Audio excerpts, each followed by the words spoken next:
हाय दोस्तों, चलो आज फिर शुरू करते एक नया अध्याय। 3 अध्याय तो मैंने और आपने पढ़ ही लिए थे। चौथा अध्याय का काम है क्या बताती है हमें किताबें और कब्र। मतलब किताबें और कब्र क्या बोलती हैं। अब मैंने और आपने थोड़ा सुधार किया पढ़ाने में कि मतलब ये और ये नहीं पढ़ना फालतू का, इसलिए अब ये नहीं पढ़ रहे। कुछ नहीं है, वैसा ही है। चलो यहाँ शुरू करते हैं। वेद, हेडलाइन बना दो कि वेद, फिर उसके बाद एक पॉइंट डालो कि वेद कितने प्रकार के होते हैं। वेद 4 प्रकार के होते हैं। ऋग्वेद, सामवेद, यजुर्वेद, अथर्ववेद। सबसे पुराना वेद कौन है? तो ऋग्वेद, जिसकी रचना किसने की? 1500 ईसा पूर्व हुई या 1500 ईसा पूर्व में तो हमारी बुक्स का काम है, वो बताती है। एनसीईआरटी के हिसाब से 3500 साल पहले। ऋग्वेद में 1000 से ज़्यादा प्रार्थना है जिन्हें सूक्त कहा गया। सूक्त का मतलब है अच्छी तरह से बोला गया है। जैसे मतलब कोई मंत्र है, भगवान जी को हम और आप आरती गाते, उस टाइम सूक्त पढ़ते थे, मंत्र पढ़ते थे, उन्हें सूक्त कहते थे। विभिन्न देवी देवताओं की स्तुति में रचे गए। इनमें से 3 देवता कौन कौन? अग्नि, जो कि इंद्र और सोम। अग्नि, इंद्र और सोम। चलो, अग्नि किसके? तो पता चल रहा है कि आग के देवता हैं। इंद्र तो ये वर्षा के युद्ध के देवता हैं, सॉरी। और सोम एक पौधा जिसमें एक खास पेय बनाया था। वैदिक प्रार्थना ऋषियों ने रची है। अच्छा, आचार्य और विद्यार्थी अक्षर शब्दों में वाक्यों में बांटकर स्वर पाठ मतलब कंठस्थ कराने के लिए बोलते थे। जैसे एक पेड़ के नीचे बैठ गए, वहाँ गुरुजी आ गए, वहाँ उनके बच्चे भी बैठ गए, तो मतलब जो गुरुजी बोलते थे उनका ही उनका स्टूडेंट उच्चारण करते थे, इसलिए कंठस्थ याद हो जाए। मतलब एक खास बात है कि ऋग्वेद की जो सूक्त है उनकी रचना पुरुषों ने की जाता है, लेकिन कुछ औरतें हैं वो भी अपवाद में हैं, तो वो भी रचती हैं, कुछ खास है। ऋग्वेद की भाषा कैसी थी? संस्कृत और वैदिक। ये तो कुछ नहीं, कि संस्कृत भाषा 2 शब्दों से मिलकर बनी है, यूनान और भारत और यूरोपियों से। इसके बारे में पता ही होगा। चलो, हम जिन किताबों को पढ़ते हुए छापे, ऋग्वेद का उच्चारण किया जाता और श्रवण किया जाता, ना कि पढ़ा जाता। मैंने पहले ही बता दिया था। इतिहासकार ऋग्वेद का अध्ययन कैसे करते हैं? इतिहासकार पुरातत्ववेत्ताओं की तरह ही अतीत के बारे में जानकारी इकट्ठी करते हैं, लेकिन भौतिक अवशेषों के अलावा वे लिखित स्रोतों का भी उपयोग करते हैं। मतलब जो पुरातत्व जो साक्ष्य मिलते थे, मृदभांड, अभिलेख, उनके अलावा जो बुक्स मिलती थी पहले की, जो ऋषि मुनि, उनका भी रिसर्च करते थे वो। ऋग्वेद भी कुछ विश्वामित्र नामक ऋषि और 2 नदियों के बीच पूजित हैं, उनका संवाद हुआ था। इस बुक्स में अगर आपकी याद हो तो बता दें। ये रही, मैंने कहा था कि पांडुलिपि को इंग्लिश में कहते हैं मैन्युस्क्रिप्ट कहते हैं, यही है। देखिए, ये पढ़ना जरूरी है। ऋग्वेद की पांडुलिपियों का एक पन्ना ये भुज प्रच्छ पे लिखा है, ये रहा। चलो पढ़े थे, इस कुछ है नहीं, बता दे रहा, आपको याद है। तो विश्वामित्र क्या कहते हैं? विश्वामित्र कहते हैं, हे नदियाँ, विश्वामित्र कहते हैं, हे नदियाँ, अपने बछड़ों को चाटती हुई 2 धमकती गायों की तरह 2 फुर्तीले घोड़ों की चाल से पहाड़ों से नीचे आओ। इंद्र द्वारा दी गई शक्ति से स्फूर्ति तुम रथों की गति से सागर की ओर बह रही हो। तुम जल से भरपूर हो और एक दूसरे से मिल जाना चाहती हो। नदियाँ क्या, अब इनका हो गया, अब नदियाँ बोले। जल से भरपूर हम देवताओं के बनाए रास्ते पर चलती हैं। मतलब उनका कहना है नदियों का कि हम ऐसे नहीं जा रहे, देवताओं ने जो रास्ता बनाया उन मेरे लिए चुना, उन्हीं पर जा रहे। जैसे हम और आप अपने लक्ष्य के लिए रास्ता चलो, तो प्लीज़ अपना रास्ता चुन के उसी रास्ते पर जाओ, इधर उधर ना भटको, तो सही है।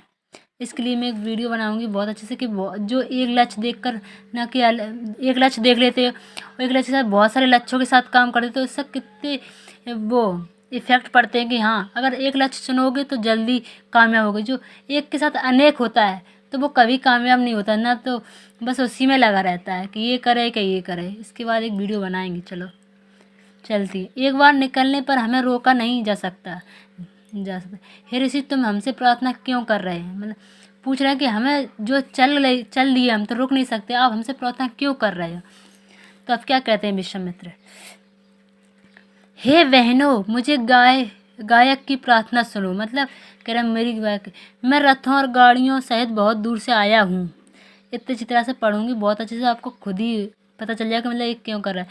कृपया करके अपने जल को हमारे रथों और गाड़ियों की धुरियों के ऊपर न उठाओ। ना वो करे हमारी गाड़ी की धुरों में धुरियाँ में पहिया उनके ऊपर न उठाओ बल्कि नीचे ही रहो, ताकि हम आसानी से उस पार जा सकें। उनकी ये प्रार्थना है।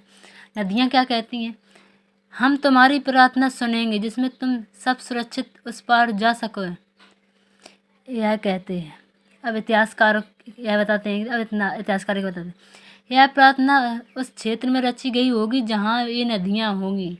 ऑफकोर्स सदा जिस पर समाज में ऋषि रहते होंगे। हाँ, तो मतलब वहाँ घोड़े और गाँव का भी महत्व होगा, इससे पता चल रहा है ना, क्योंकि घोड़े और गाँव, क्योंकि उन्होंने कहा बछड़ों को तरह चाटती हुई तो होगी, तो बछड़े हैं तो गाय भी होंगी का महत्व दिया। इसकी बहुत ज़्यादा महत्व था उस टाइम, इसलिए नदियों को तुलना घोड़ों और गाँव से की है। बताई ना मैंने, ये था। चलो, ऋग्वेद की प्रार्थना में अन्य दूसरी नदियों क्या खासकर सरस्वती नदी, सिंधु नदी, उसकी सहायक नदियों का भी जिक्र है, जैसे गंगा यमुना का एक बार।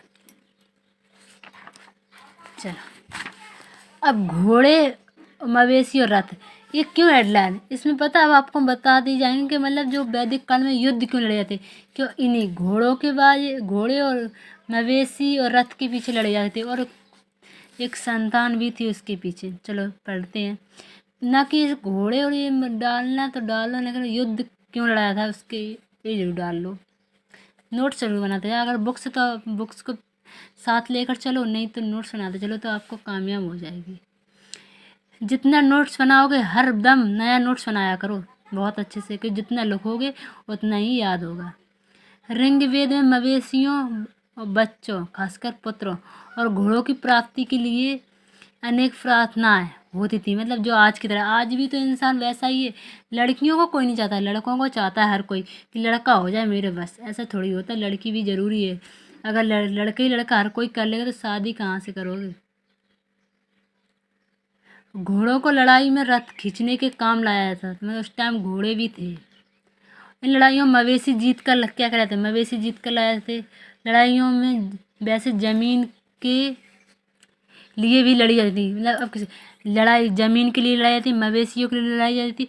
अच्छे चारागाह, मतलब अच्छे चारागाह पर जैसी जल्दी तैयार हो जाने वाली फसलों का उपजाया सकता है। कुछ लड़ाइयाँ, मतलब कुछ लड़ाइयाँ जो अच्छी फसल उगाते उस ज़मीन के पीछे भी लड़ी जाती थी।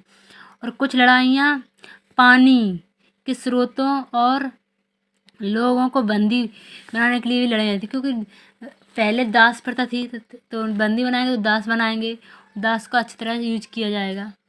युद्ध जीते गए धन का कुछ भाग सरदार रख लेता, जो उस युद्ध टीम का सरदार था वो रख लेता, और कुछ हिस्सा पुरोहित जो उस टाइम पंडित थे उनको दे दी कि चलो कुछ पाप आप पड़े तो अपना पहले पुण्यदान कर दीजिए। तो अभी भी है।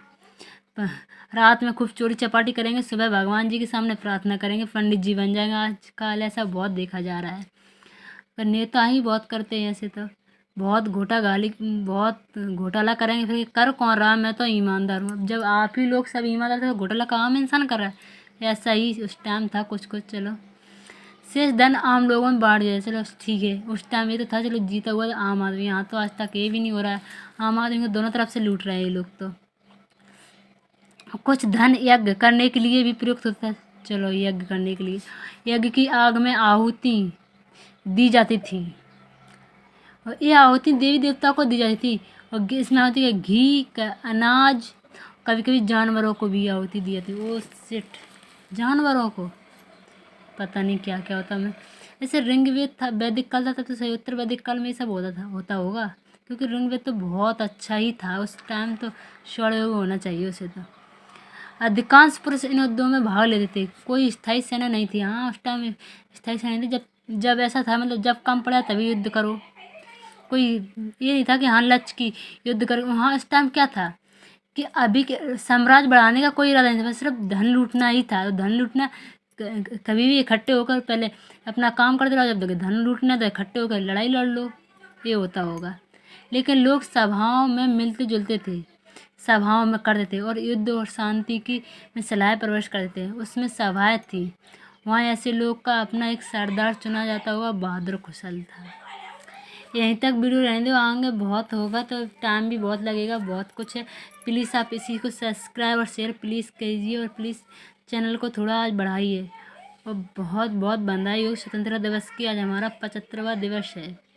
बहुत तो नहीं, इतिहास वालों को तो बहुत अच्छे से पता होगा कि कैसे हमें और आपको स्वतंत्रता दिवस की ये आज़ादी मिली है। आप आज ज़रूर इतिहास पढ़िए। जो मैं ये नहीं कह रही इतिहास वाले ही पढ़ें, सब पढ़ें इतिहास, क्योंकि इतिहास अपने जीवन में एक होता है। क्यों एक हिगले हैं, उनकी एक उनका वो है, उन्होंने एक परिभाषा दी है कि आम इतिहास जो कोई आम आदमी आम आदमी की वही गलती, सबसे बड़ी गलती जो आम आदमी कभी इतिहास नहीं पढ़ता है हैं। और चाणक्य क्या कहते हैं कि हर प्रतिदिन राजा को इतिहास पढ़ना ही चाहिए। इतिहास के स्टूडेंट हो या नहीं हो, लेकिन पढ़ना ज़रूरी है, क्योंकि इतिहास से ही हम सबक लेते हैं कि आगे गलतियाँ ना करें। धन्यवाद।